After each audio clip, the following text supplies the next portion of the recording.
hatuluri azatana nawe tuwiza zisosi zirava kuri vilaye famati kuana funa uwiu hatuluri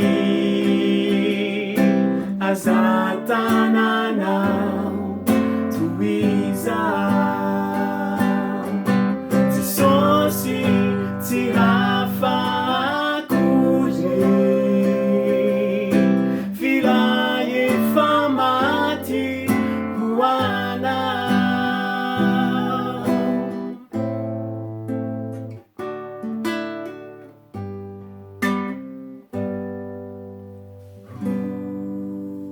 Kura kama Yesu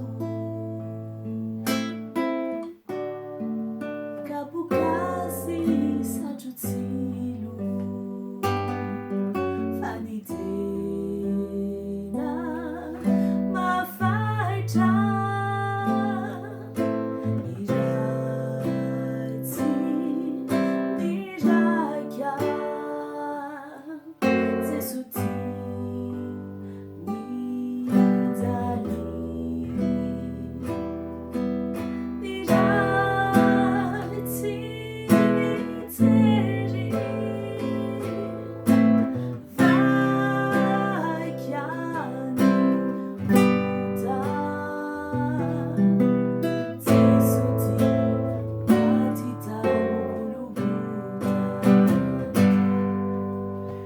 Funa uwiu hatuluri